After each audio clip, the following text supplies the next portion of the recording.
Hey, everybody. Welcome. Um, my name is Natalie J Case, and I am the author of the Through Shades and Shadows series um, of books, which are available on Amazon.com. You can find the link for this book in the description. Also, because it's 5:30 in the evening and we're living in hell times, I'm going to be opening this bottle of wine for me. And yeah, I hope y'all have some wine or some whiskey or some other beverage wherever you are. This particular bottle comes from the Clinker Brick Winery here in California. It's semi-local. It's about an hour away in Lodi, California. You will find the link in the description. This is their Old Vine Zin. It is not my absolute favorite from them, but it is the most commercially available, which means I don't have to go up to Lodi to get some. Um, my favorite from them is their Old Ghost Old Zin. Um, it's a delicious Zin. But this one will do in a pinch, and at least around here, I can buy it at my local grocery store, which is a benefit because right now driving an hour out to Lodi is not advisable. So I'm going to pour myself a glass, and then we'll get going. Like I said, I hope wherever you are, you have a little bit of something to spend the time. So cheers. So this is what we're going to be reading this evening. This is Through Shade and Shadow. It is the first book in the Shades and Shadows series of books. There's 3 of those. Possibly more to come. I'm kind of waiting on my muse to decide whether or not we're going to tell the next story. What I plan to do is over the next however long this takes, I plan to read a chapter every Wednesday and every Sunday. This particular book is done in 2 points of view. The first chapter is in Mason's point of view, and the second chapter is in Alaric's point of view. And then it continues in that fashion throughout the rest of the novel. So we're going to go ahead and begin with chapter 1. And this is a story that's kind of a progression of watching the United States fall apart, which I suppose is probably not the most uplifting at this point in time, but hey, let's enjoy it while we can. So chapter 1. It is now being reported that this man, this serial killer, is in fact a shade, Alec. Mason Jarrah turned from his grandmother's bedside, lifting the television remote to increase the volume. For those of you just joining us, we are covering the recent arrest of late-night DJ William Darchell from Salt Lake City, Utah, for the murder of as many as 25 women over the last 10 years. Darchell was found drinking the blood of his latest victim, Maricel Dubois. Mason watched as this video played of the arrest, with Darchell being led out of a house with blood on his face and painting his shirt. Until very recently, shades were believed to be nothing more than folklore, brought over with immigrants from places in Europe. I told you they'd find us. Mason turned back to find his grandmother pushing herself up to lean back against the headboard. They didn't find us, Nana. They caught a killer. Her lined face clearly showed her disgust. It's always the worst of us that they find. Mark my words, Mason, this is not going to do us any favors. Bad enough as it is. He let her words go without protest. It wouldn't do any good to argue. She had lived a life he barely knew about, had seen things he never would. She had earned the fear that had kept them separate, hiding from a world she knew would never understand or accept them. I'll bring you some tea. No, boy, help me up. I'm tired of this bed. He sighed, but pushed his chair back while she pulled the blankets off herself. He offered his hand as she put her feet on the floor, letting her use it to steady herself and pull herself upright. Once she was steady, he let her set the pace, taking them out of her small bedroom and into a spacious kitchen. His father had grown up in this house, and his Nana had helped build it when she was in her teens. Mason had spent a lot of time in the house as a boy, and since the fire that had destroyed his own house and killed his father, he too had considered this place home. I'll make some tea, Mason said as they reached the kitchen. That's my good boy. She patted his arm and shuffled into the living room. He heard the television come on inside. The more she saw of the world outside, the more she was afraid. Not that he could blame her.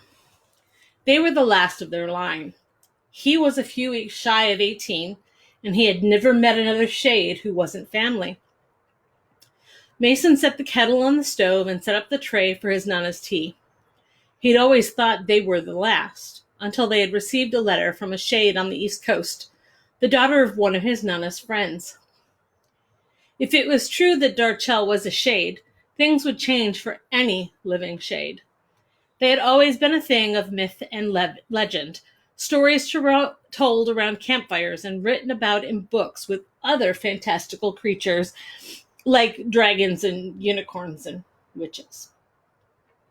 Darchel had been found 3 days before in a house in Utah with blacked out windows and the bodies of missing women, all hung upside down and bled dry. Clearly, the man was deranged. Mason filled the teapot from the kettle and set the tea steeping before putting a couple of cookies on the tray as well. He headed into the darkened living room.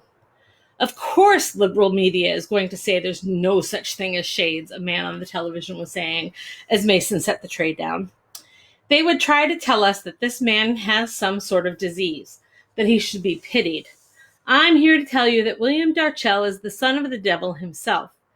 How else do you explain him?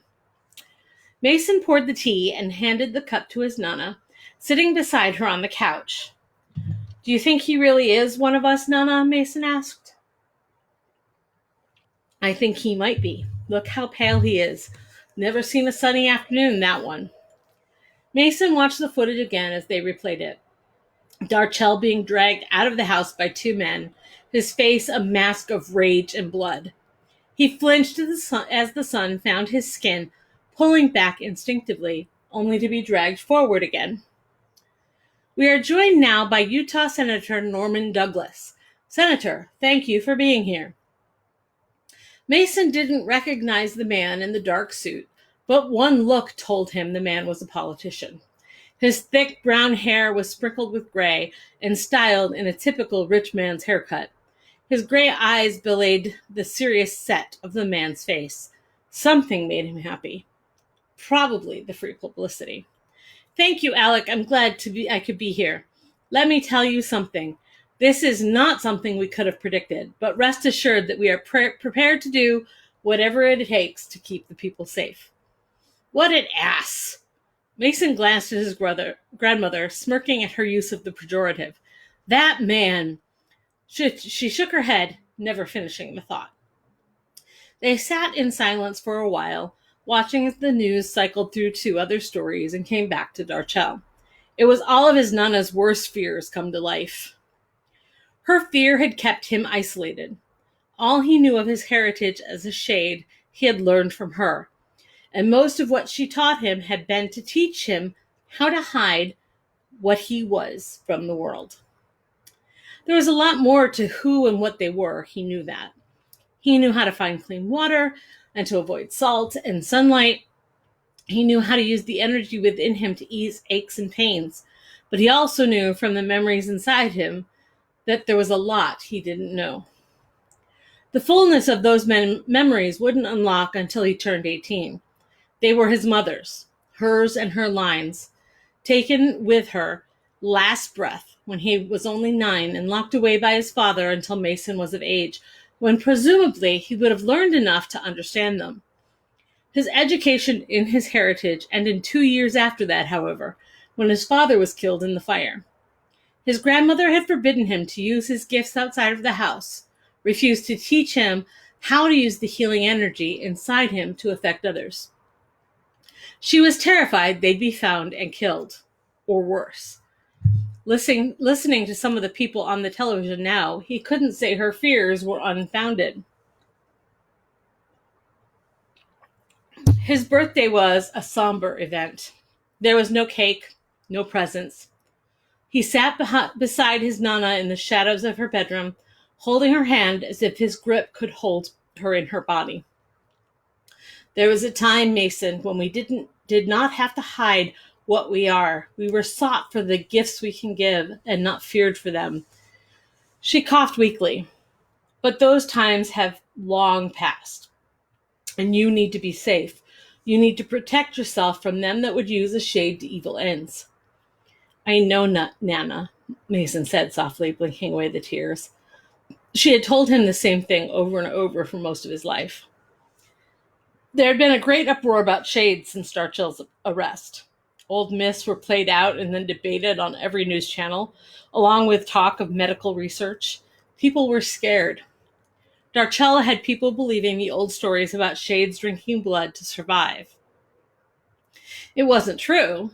Shades could survive on blood, but it wasn't a first choice. Like anyone else, they required nutrition, food, but a shade's physiology required liquid, and lots of it, preferably good clean water.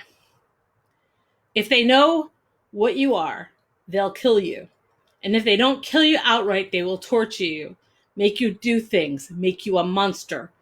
Her old wrinkled hand lifted, one bony arthritic finger poking into his chest. You hold on to the heart the gods gave you, boy. I won't be here to remind you. She took his hand again, squeezing it tightly. You take what I'm giving you. He shook his head. No, Nana, not yet. He wasn't ready to let her go. And he certainly wasn't ready for what she was giving him. He was too young, too inexperienced. Yes, now, before it's too late. She pulled him closer with a surprising strength for one about to die. Close your eyes, open your mouth. Take the strength of our line. You're the last of a lineage, Mason. Tears slipped past his eyelids as he closed them, opening his mouth and leaning over her. Her body vibrated as she breathed in deep, holding it for an impossibly long time before she grabbed the sides of his face and pressed her open mouth to his. Mason pulled away involuntarily, but she held him, breathing out into his mouth while her voice filled his head. Swallow it, Mason. It was too much, too hard.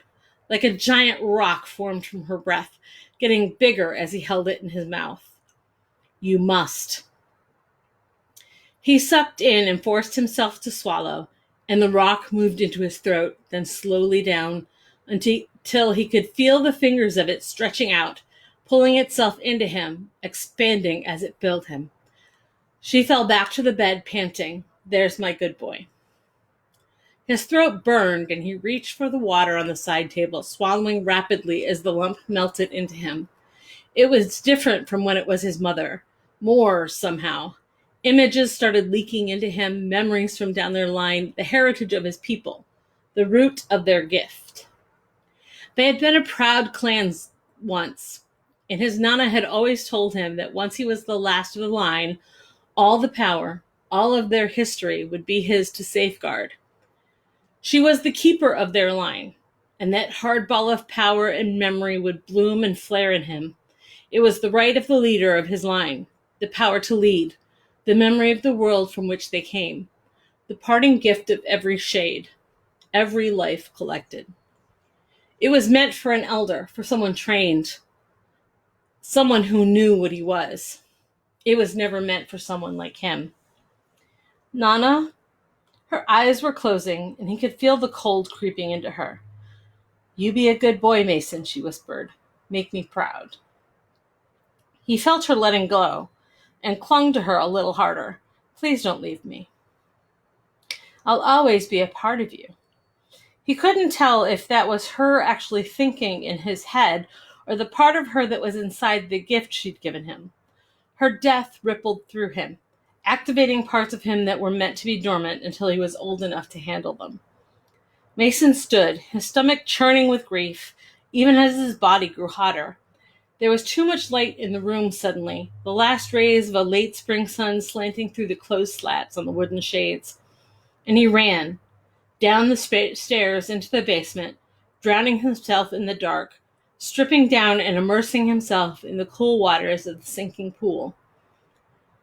The water welcomed him, and he sank deep into it, clinging to the feeling of her until it slipped away and he was alone. He surfaced slowly. His body shifted inside as it accepted those that had come before, the memory rippling through him of times past, of ancestors tormented, chased into hiding.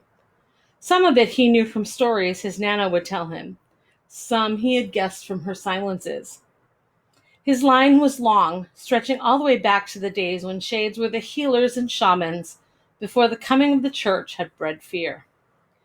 There was too much to follow coherently. It exploded in small bursts of information, memories. It prodded at the barrier his father had put in his head to keep his mother's last breath safe, breaking it open and doubling the effect. Mason inhaled and sank deep into the pool again, willing the water to ease the transition. Knowledge came alive inside him, and he tentatively stirred the water with his hands, letting energy stimulate the water, which in turn warmed against his skin. He would stay there, in that cool pool of water, until it had unrolled inside him, until his brain had sorted it into some sense of order, and his body had adjusted. Then he would see to his Nana's body and decide what to do next. Mason pulled himself up out of the pool, a little dazed but driven by hunger. He wasn't sure how much time had passed, but he knew he needed to eat. He dried himself and pulled his clothes back on, climbing the stairs wearily. He opened the basement door cautiously, checking for sunlight, but all was dark. He eased through the door and stopped in the kitchen. It was too quiet. Not that she had been loud, exactly. Her presence, though, could fill the house, and now that she was gone, the silence was empty. He pulled bread from the cupboard and ham from the refrigerator, throwing together a sandwich to satisfy the hunger inside him. His time in the dark had given him insight into what was possible, but did nothing for his practical knowledge. There was more to learn than he had ever imagined. It all bubbled there inside him, and he had no idea what to do with it all. Once he was done with his sandwich, he checked the time. It was nearly 1 a.m. It gave him time to do what needed to be done. He let himself out into the night, pausing to appreciate the smell of damp earth and pine sap. It was the smell of home. Grabbing a shovel from behind the house, Mason headed down the dirt path into the woods. The clearing that was home to the Jarrah family's earthly remains was small and well hidden. His mother was buried there, her stone small and carved by his father's own hand. Her father and a brother Mason had never known lay there as well. His great-grandparents were both buried in the center of the plot, the only formal headstone adorning their grave in the tiny cemetery. Mason paused in respect, closing his eyes and feeling inside him for the lingering presence of those who were buried there. His Nana would want to be buried with her husband.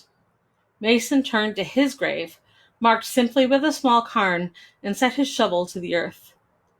It was hard work, the earth heavy with recent rains, but Mason found it comforting to lose himself in the physical labor, and he dug his way down to the linen shroud wound around his grandfather's remains. Mason had loved spending time with the old man when he was small, following him around as he worked in the garden, and later learning to fish and hunt at his side. Like his mother and father, his grandfather had died far too early. Mason cleared the dirt from what was left of his body and climbed out of the hole. He trudged back to the house, feeling a little guilty for tracking mud onto the gleaming floors, and into the bedroom where his Nana lay. She was beautiful, looking peaceful as though she'd only fallen asleep. He knelt beside the bed, reaching up for the talisman she wore around her neck. It was a dark stone, barely the size of a $50, and carved with a symbol that represented the Jarrah family. His grandfather had carved it before they were wed, the stone taken from the family hearth in the old country.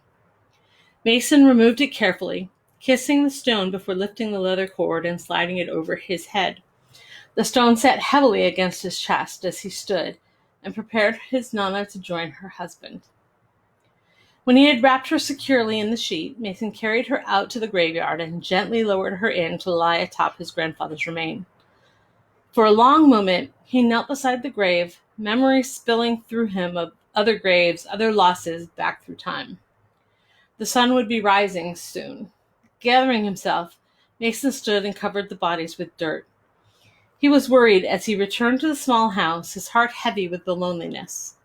He showered and crawled into bed, closing his eyes against the pain. "You are not alone." Mason sat up, half certain the voice had been spoken, but he was alone in the room.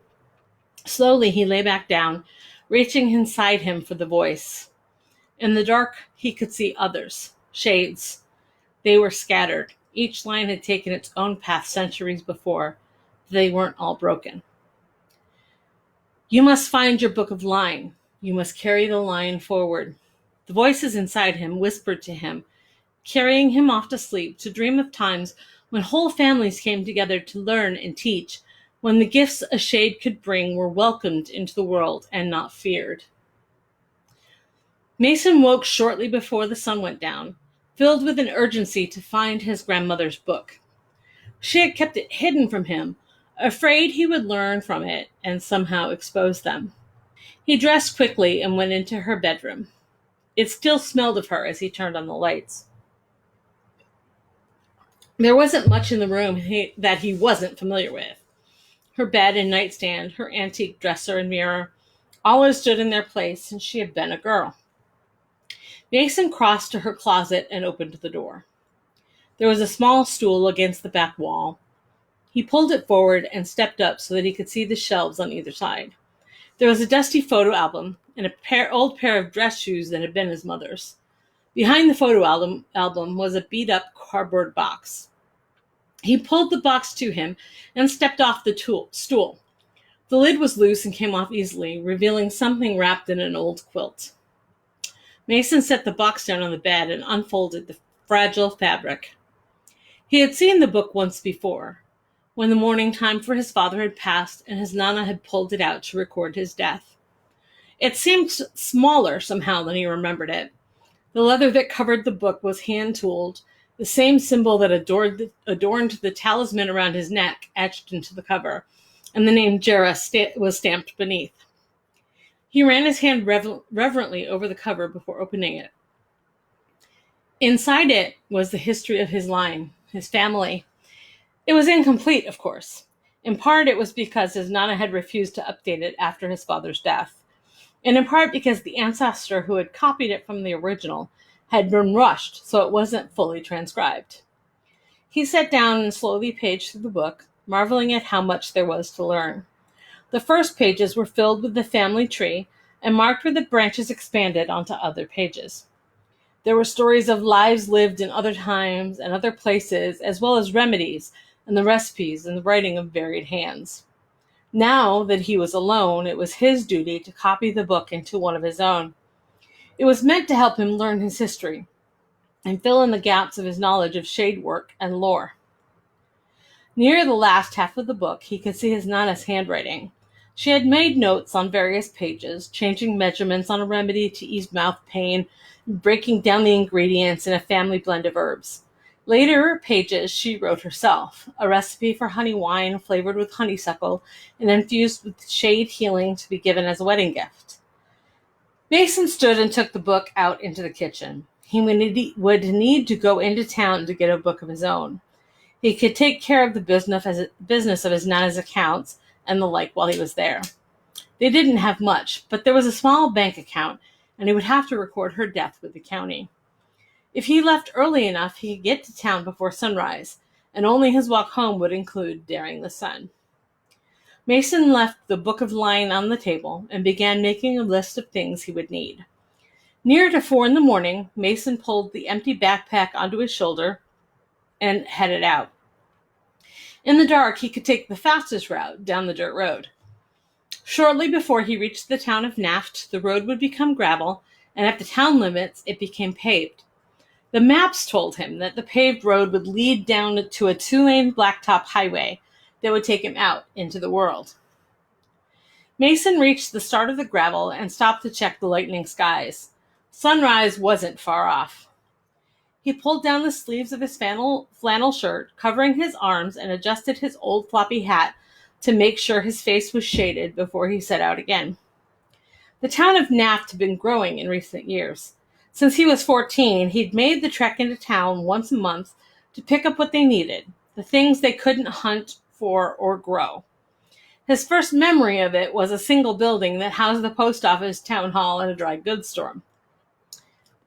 Now it had a bank, a coffee shop that opened at 4 in the morning and stayed open until 9 at night, a grocery store, and a gas station in addition to that one building. He nodded a greeting to Old Man James, who was always up with the sun, sweeping the walkway in front of the town hall building and getting ready for the day. He could feel the heat from the sun, though it still sat low in the sky, that only its red glow was visible over the trees. Naft was named for Maxwell Naft, who was the first to settle there. His Nana had always told him that Naft had been a shade, but if he was, no one seemed to be aware of it. Mason let himself into the coffee shop, lifting a hand to Brandy, the early morning waitress. There were only 2 others in the place this early, men who likely worked in one of the larger towns down the mountain and had to get an early start. "Wasn't expecting you this morning, Mason," Brandy said as she came to the table. He snagged in the corner. He nodded. "I know. Nana passed. I need to handle a few things." "Oh, I'm sorry to hear that." "Thank you. I'll take a cup of coffee when you get a minute, and a glass of water." "Sure thing." She walked away, and Mason looked up at the television over the counter. Early morning news was talking more about Darchel. If you are just joining us this evening, we are talking about the news that a medical exam has confirmed that suspected serial killer William Darchel is in fact a shade. We are joined by Dr. Anthony, who has examined the suspect. Mason glanced at the 2 men at the counter, then back at the television. The doctor being interviewed was a big guy, at least next to the morning news anchor, who seemed tiny beside him. His dark red hair was starting to gray at the temples, and his face was a little pink, as if he'd been running. Brandy delivered his coffee and water and momentarily blocked his view of the television.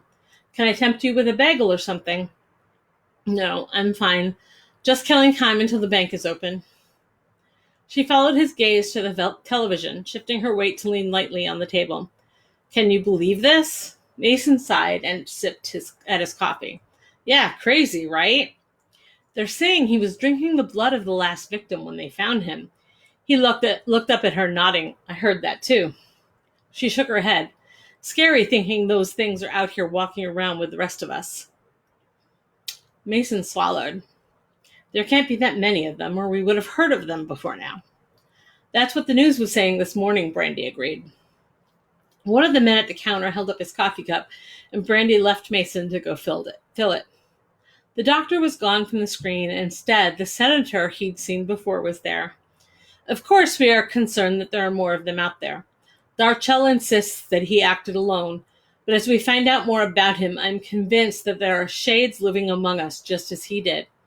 I think we need to begin by rooting them out and expose them for the evil that they are."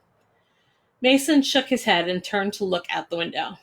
He drank his coffee and watched the town come awake instead of watching the talking heads on the television. At least it was more entertaining. The door chimed as a family came in, and the 2 men at the counter left. Brandy came to refill his coffee and turned the television to cartoons for the kids. When the clock turned past 8 in the morning, Mason rose and dropped the $5 bill on the table. He pulled his hat down to protect his skin as much as he could and dashed across the street to the store. He walked past the canned goods and aisles of groceries to the counter in the back, reaching for one of the catalogs. He found what he wanted and filled out the order form before taking it up to the front, where the owner was stocking a shelf with bags of potato chips. "Early in the month for you, isn't it?" Mason nodded and handed him the order form. "Needed to do some business. I need to order that and cancel our usual grocery order." The older man looked at him with knowing eyes. "I'm sorry for your loss." Mason nodded. "Thank you." "Do you need help with her body?" "No. Thank you. I've already buried her in the family plot. I just need to register the death." The man nodded. "Manny's away visiting his sister, but I can take the information. Let me get you the form." When he returned from the back room with a piece of paper, Mason took it and filled in the requested information. Filing the form would leave him with no regular income. His grandmother had been collecting government money since her husband's death. He could manage with what he could hunt and grow on the land, at least for now. How long for the book? Mason asked, pulling his wallet out to pay for it. About a week, if I get it in the order today. I'll have Andy bring it out to you. Have him leave it on the porch if I don't answer the door. Will do. Mason sighed and headed next door to the bank. Closing the account would give him enough money to get through the next few months while he decided what to do with his life. And there we end chapter 1 of Through Shade and Shadow. On Sunday at 5:30 p.m. Pacific time, I will be reading the second chapter, which picks up with the beginning of the story of Alaric Lambrecht, who is the second main character in this book. I hope you can come and join me. I intend to have another bottle of wine of some variety to share with you. I hope that you all enjoyed that. I hope that you're all staying safe and sound and sane in this crazy world we're living in right now. Like I said before, in the description are the links to the book, to the wine, to my Venmo and my PayPal in case you're obliged to drop a couple pennies my way. I am an unemployed author who is trying to find her way in this madness. So every little penny is helpful and keeps me stocked in things like a good bottle of wine. Although I have a fair good collection of those right now anyway. But yeah, so there you have it. I hope that this week treats you well. I hope that you find something lovely and something that gives you joy in the days to come. Thank you for joining me. I look forward to being with you again soon. Bye.